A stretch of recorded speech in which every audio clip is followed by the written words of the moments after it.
Welcome to today's episode of What to Say and How to Say It, the podcast to help you fix your marriage. I'm Shai Lewis. I'm here with Nina Rosner. Our mission is to help you, Christian married man or woman, navigate conflict and build connection so you can have a thriving marriage. All right, so today our topic is 3 ways that you can make vulnerability your superpower in hard conversations. All right. So we know that vulnerability has been something that I would say over the last 10 to 15 years has become a hot topic. If you've been sleeping under a rock, maybe you haven't heard of it, but Brene Brown has made this a really popular subject. She talks about how it is indeed a superpower. C.S. Lewis, if you're a fan of his, you might have heard his quote. To love is to be vulnerable. Yet, we still struggle with it, some of us. Society, the world tells us you can look weak if you're vulnerable. But we know that's not true. So we want to dig into that today. And I'm so excited to talk to you, Nina, about this. Welcome. Oh, thank you so much. I've been looking forward to it all week. Yeah, it's a good one. I know that in our work we encounter it a lot. Our clients encounter it a lot, and I think the more we talk about it, the more comfortable we get with it, and the more it can help us. So before we get into the topic, I just want to direct our listeners to our website, greaterimpactwives.org. We have a free PDF for you called 5 Tools for How to Stop Walking on Eggshells. And we also have a free marriage assessment for you to take a look at. Just take a few minutes and, answer the questions, see if there's something in there that pokes your interest or piques your interest. And maybe it'll lead you to talk with us a little bit more. So check it out in your free time. All right, so let's get into this topic about vulnerability. Have you ever heard the phrase, tell the truth and shame the devil? I No. haven't, but I didn't grow up in the church. Oh, So, that's right. right? So when you said that, I was like, nope. Just No, no. vulnerable there, you know.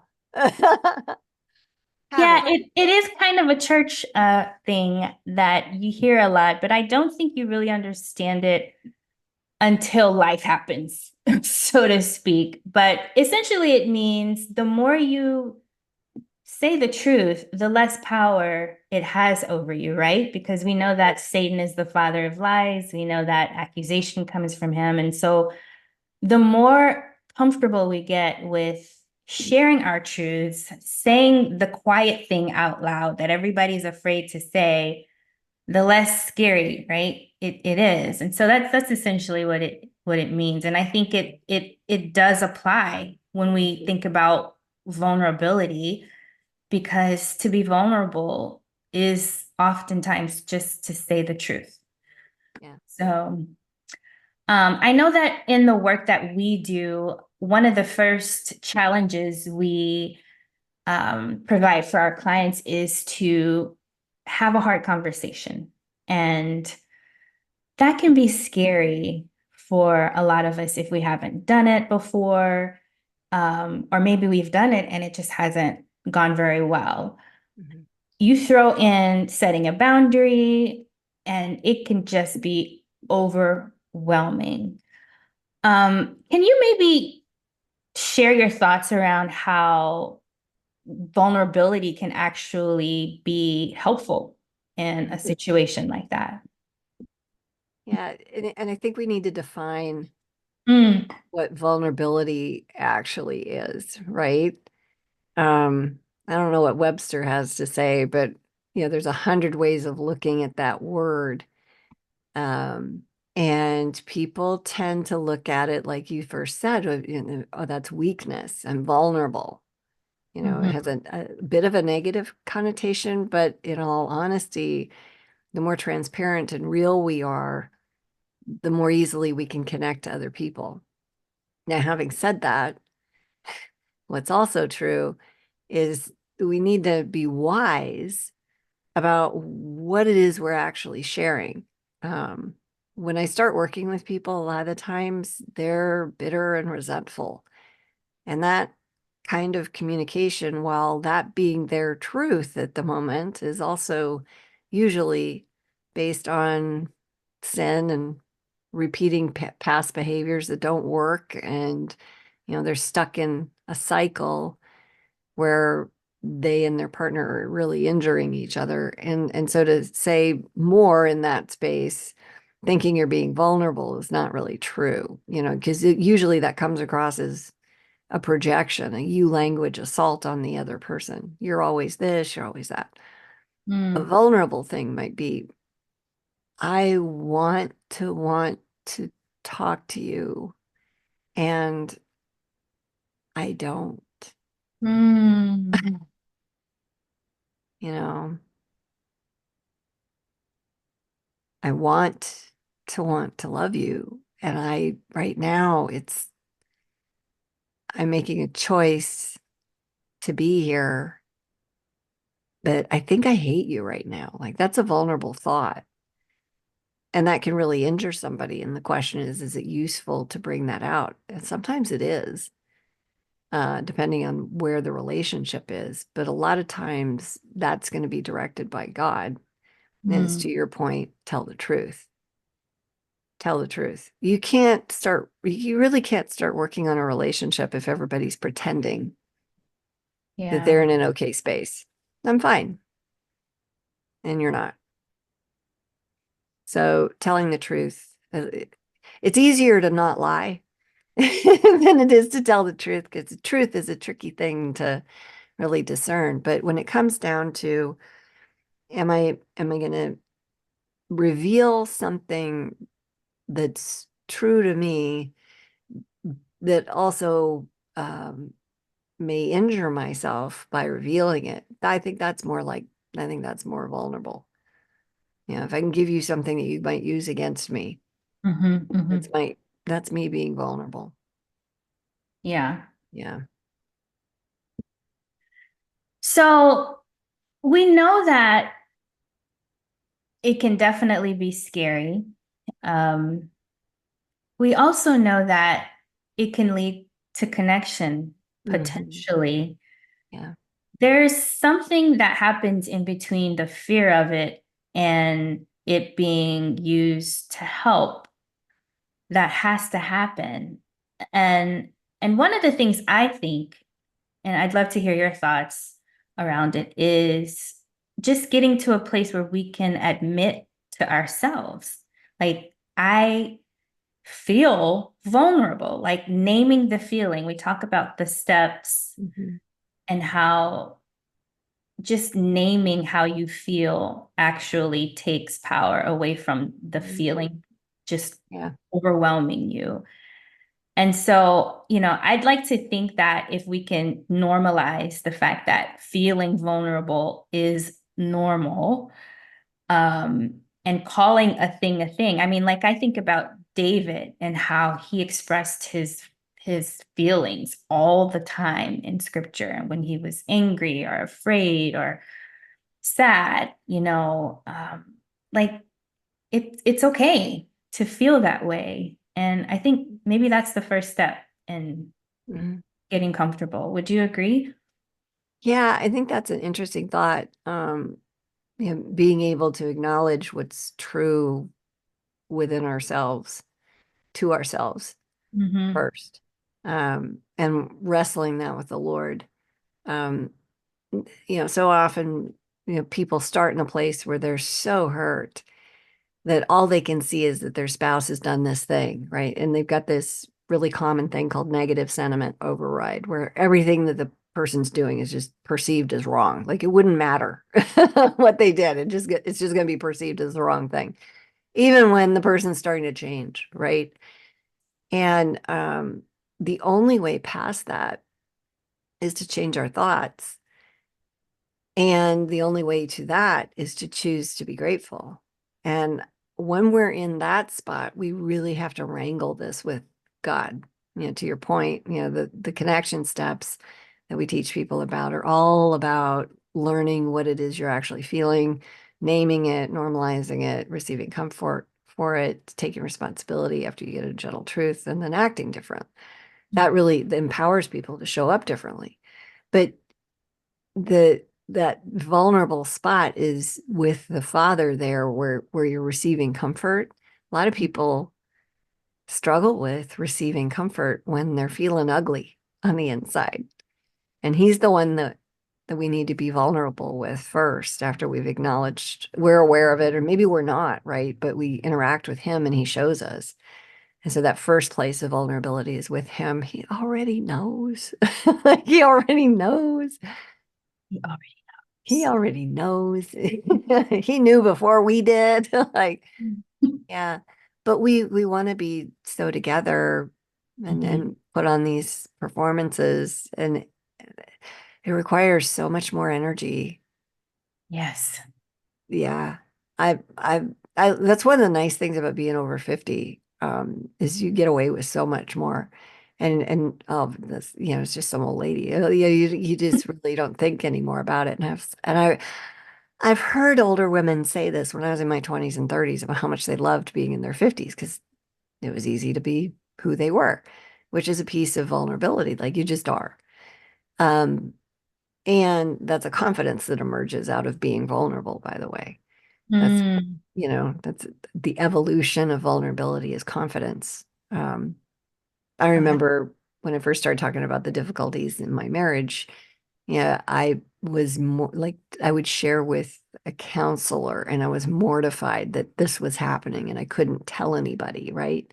Mhm. And now it costs me nothing. And I have this completely different view, which is, that I've been bought with a great price and my life is not my own. Mm. And yeah, this happened, and boy, did it stink at the time. And God's using it, and praise the Lord for all of it. Like it's wonderful. Not, I wish I would have learned it some other way, but that wasn't how it worked. So what may look like vulnerability now isn't to me because it cost me nothing. Whereas years ago, it did. It was terrifying. And then it wasn't. So that's one of the neat things about choosing to be vulnerable, choosing to follow the Lord in those spaces is he builds you up and the fear leaves. I love that.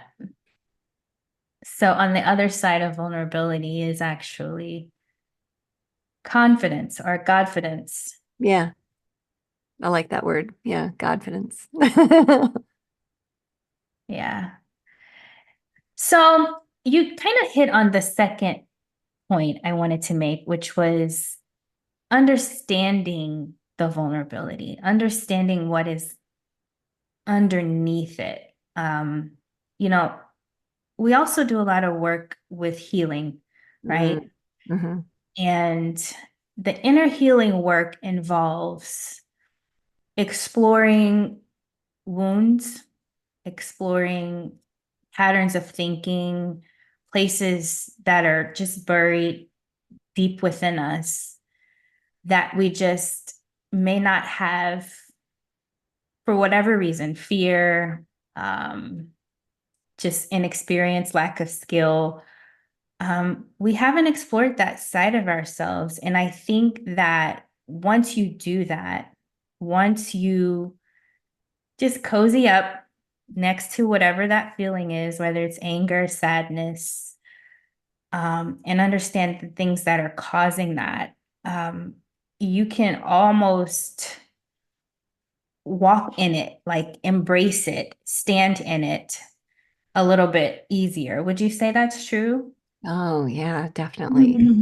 It's a beautiful process that the Lord takes us through in prayer to discover those things Mm, and reveal the lies and set the truth about correcting the path, right? Which is mhm. what happens. And And then we have to walk that out, so, and the sad thing is sad thing. It's what people do. We make agreements, alignments with the enemy. We never do it on purpose, but we, agree to a thing that isn't God's way of thinking about us. If we have any negative thoughts about ourselves whatsoever, like, that we're worthless, or, that no one loves me, like all that stuff is just useful to the enemy. And then we wander around as victims because of it. And that's unholy patterns of thought, right? So God helps us navigate, where did this come from? Let me heal you of that. Now show up differently, walk in my truth. And it's hard to do right out of the gate. And I think it feels vulnerable to explore all of that and then choose to show up differently. Like I've had not a lot of people do this, but sometimes people come to prayer to, we do 2 sessions of this a week right now, but they come and they have these great, incredible experiences, and then they don't do the thing he's given them to do. And so they stay struggling with the thing that they came to prayer for in the first place. And so, yeah, and it's like, well, are you implementing are you following him? Are you submitting to God Mhm. and then resisting the enemy? Because then he flees, right? But if we won't choose that path, and then inevitably, those are the ones where, and there's not many of these people, but they stay stuck. And Mhm. they're like, well, God won't fix it. It's like, no, he's expecting you to do what he's told you to do. Like, and then you fix it. That's how that works. Like, it's like Mhm. your car's not going to run unless you put gas in the thing. Like, you got to go do the thing. That's just how it works. Mhm. And yeah, he could do a miracle and change everybody's hearts and behavior around you, but uh no, you got to wrestle and wrangle and then walk it out. And when people choose to do that work, which is most of the folks that we work with, they're just wanting to be different, right? And they want to get rid of their bitterness and they want forgiveness and the freedom that comes with that. Um, that then they discover the life abundant that he has for them. It's a beautiful place. But to your point, it's a vulnerable place because you got to be Yes. willing to go there and look at it. Mhm. Mhm. That Mhm. takes some courage. And the thing about the Father is, if he wants us to get free, which I think he does, Mhm, mhm, he'll allow that thing over and over and over and over until we decide, okay, I gotta go and do the thing that mhm, he's been asking me to do. And um, you know, I think that's his mercy, right? In letting us get there when we're ready to get there. Um, and once we're there, it's beautiful, to your mhm. point, and we get to see the miracle unfold. So it's You're worth making me it. Go You're ahead. making me think of this is an ancient thought. Did you have a record player when you were a kid? The 45s or 33s? My parents did. Yeah. Okay. I Oh, remember this. am I really that much older than You're not that much older than me, but I, you? I remember those. Yeah. Yeah. So, if a piece of dust got on the record or it had a scratch, Mm-hmm. it would play the same, you know, 12 notes over and Mm-hmm. over and over and over and over, and you'd hear it and then it would do the thing and over again, like it, and you'd have to go over and poke it. Yeah. Move And the it would, thing. yeah, Yeah. bump it to a different place and then it'd be fine. Um, that's kind of how this, I was just, as you were describing that, I'm like, yeah, it's like a broken record. Like that's where that phrase comes from. For Mm. those of you who don't know, because you're to have had one of these things. Yes, when there's a broken record, it just repeats over and over again. And it shows up all the time. And what's interesting is it shows up in our perceptions also. So Mm. even and I see this a lot because I work with couples, but I work with them individually. We work on their individual healing because when you get two broken people and you put them together to work on a thing, you just end up with a mess. So and there's a reason 80% of counseling fails. And that's one of the reasons. It's like, here's these two people that need some work individually.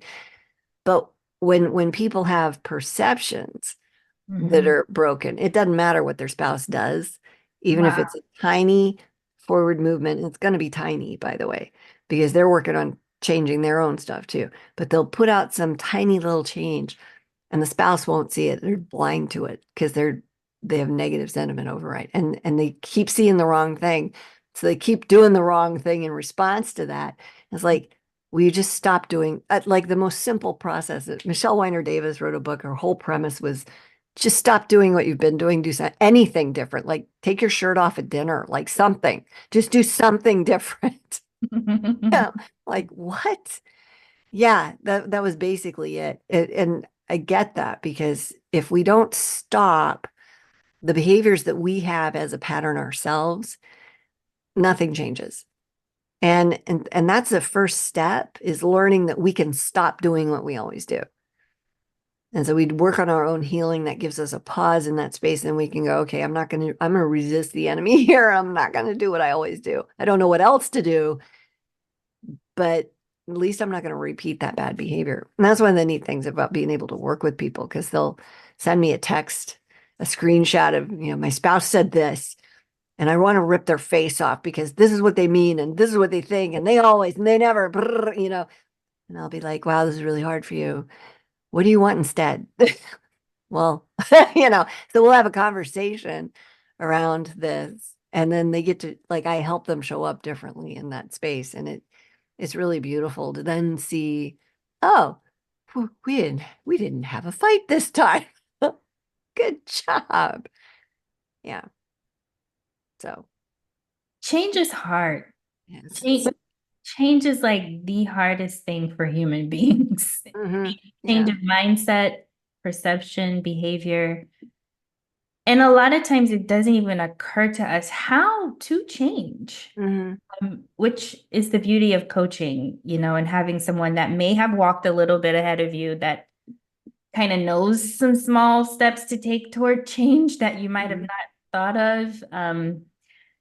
Because yeah, you've been doing the same thing for 40 years. I mean, why would you? I mean, maybe you know the why, but how? The how is so Yeah. hard. Yeah. And people feel like I've tried everything. I've done everything. I've done all of that. It's like, no, you haven't. You've done what you've done, which Mhm. may work if you're in a healthy relationship because you've read 17 books, you know? And so you got good information, absolutely. But then when you try it in an unhealthy relationship, it doesn't work there. It's not gonna. And so they're nowhere on their landscape is how do I deal with the now that I have that's unhealthy? They don't know what to do with that. They don't know what the boundaries are. And they think that they put brown boundaries up, but really they're just controlling the other person or trying to. And it's a mess. So we have to go, okay, all right, fine. I don't know what to do. Mhm.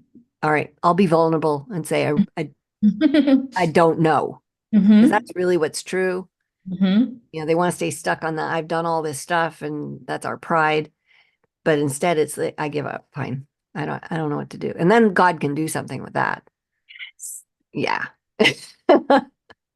Yes. Yeah. Just getting to the I really don't know, I need help place, which is vulnerable, Yeah. but it's like the tiny turn in a different direction. That's just Mhm. the beginning of it. Um, I love that. Okay, so last point I want to make is creating safety. So I think that a lot of times we don't get vulnerable because we don't feel safe, whether Mhm. it's the other person doesn't feel safe, the topic doesn't feel safe, or maybe we don't trust God. We don't feel safe with him because we haven't, done the work to get close and hear what he has to say. So I think if we could maybe create more safety around whatever we're feeling, and to your point with the steps, I think telling yourself that gentle truth, at least that's one of the ways you can create safety. Seeing what God has to say about it Mhm. um, also helps us stand in that thing a little bit more. What are your thoughts about that? I love this because it's so important. And people think, okay, if I follow Jesus, then I'm just a doormat and they get to do whatever they want to me. And it's like, wow, that's victimhood thinking. That's the enemy's path. Get off it. because that's not true. But because they can't imagine anything else, they don't know what safety really is. They think, well, I have to trust this person. It's like, no, you don't. That'd be stupid. They haven't shown up well. Like they've taken your car and brought it back empty all the time, or, not your heart is not safe with them. Like, why do you keep being vulnerable at the level you are when they keep reacting to you and stomping all over you? Like, stop it. You're damaging yourself because you know what you're going to get and you choose to do that anyway. So boundaries create safety. Mm. Boundaries protect joy and they protect a relationship. We start out with boundaries and we've never had them. They're self-protecting for sure. But then we move into a space where we've been healed so much as like, I don't need any protection. I'm good with God. Like I trust him. He's Hmm. gonna like, what does that mean? He's gonna protect me. What does that mean? Well, it means my soul's good. I don't know what's gonna happen to my body this side of heaven. Could be Mm. pretty bad, but that's not my definition of safety when I know the Lord. And if I'm struggling with that, it's like, yeah, keep working on it because I get that too. Um, but that's not real safety. That's not what he promises. Life is hard, especially if you get married. Like that's a thing. Um, but we don't want to give our trust to people. We want to give our trust to God. And we have a responsibility in relationships. We have a responsibility of showing up as trustworthy. And maybe we're bad at that. So we need to work on that and figure out why is that for us. But to have the expectation that my partner be trustworthy 100% of the time is like, you're going to be disappointed. The only one you can really, really trust is God. And in relationships, you need to have agreements that you both land on and absolutely. But what happens is people are fallible. And so Yeah. those agreements are going to get broken. Not all of them, not all the time, but some of Hmm. them will. Hmm. And how are you going to handle that? Well, if your whole identity is wrapped up in this person needs to do this thing or I'm not going to be okay, then you just blew up your marriage. So trust is something that's earned. We can be safe people um, by being selective and careful about the boundaries that we put out there and we execute for ourselves and for the relationship. Yeah. What comes to mind is when you're trying to rebuild trust and how, to your point, that the person's not going to be 100% trustworthy, but there is a place where you can sit, so to speak, where you trust God in the thing, Yeah, right? yeah. And it's because you know who you are, and it really doesn't matter the other person's behavior because you've done the work. So being Mhm, vulnerable isn't so scary. The offense that used to happen doesn't happen anymore. mhm. And so you're able to kind of enter into that lion's den a little bit stronger, or a lot a bit stronger. Yeah, yeah, for sure. And then you're able to navigate it totally differently than you did before. Yeah. And you're able to say things like, "Hey, I love you. I want us to have a good relationship. That thing that happened last night, it doesn't work for me. So you Mhm. can do whatever you want to with that information, but I just don't want to see that again, whatever it is, right?" And the partner can choose to do whatever with that. And then, maybe it needs to get escalated the next time around. I don't know. But each one of these things, like iron sharpens iron. That means there's heat and accountability in relationships that are healthy. And it's not done in an angry, aggressive way. That's the Mhm. piece that really people need to just soak in is that when we're healed, we don't need to be angry and aggressive about it. We're not hurt, but we still navigate it in an adult way with accountability and encouragement to build somebody up into the next, to help them level up into the next layer of being. Amen. One last question I have is, what do you say when your vulnerability is used against you? Like, Yeah. what do you do with that? It's hard, right? Oh, that's going to happen. Mm-hmm. I mean, it just is. And again, it comes down to whose yard is that in? And Mm. then they've just revealed to you who they are. And then if you're going to stay in a relationship with that person, you're going to be wiser about what you choose to reveal to them, you know? So Mhm. if you share your stuff with the church gossip, and then are surprised when everybody knows, like, okay, that's on you. Mm, So you got to be choosy about who you're vulnerable with and how you're vulnerable and when you're vulnerable. Wisdom comes into play with vulnerability. We need to be vulnerable, absolutely. We need people in our life we can be vulnerable with. right. Um, but we also need to be wise in how we walk around in that. Okay. Love it. So, on that note, what will you do with the information you have today? We hope this was helpful to you. We also want to just mention again our website for you to go and check out that marriage assessment when you have time. We also have some other products that you can look at, coaching. We have e-course material. We have a Facebook group for you to just have a community if you're interested in that. So check us out in your free time and maybe check out the next episode for more content like today. Thanks for joining. We'll see you next time.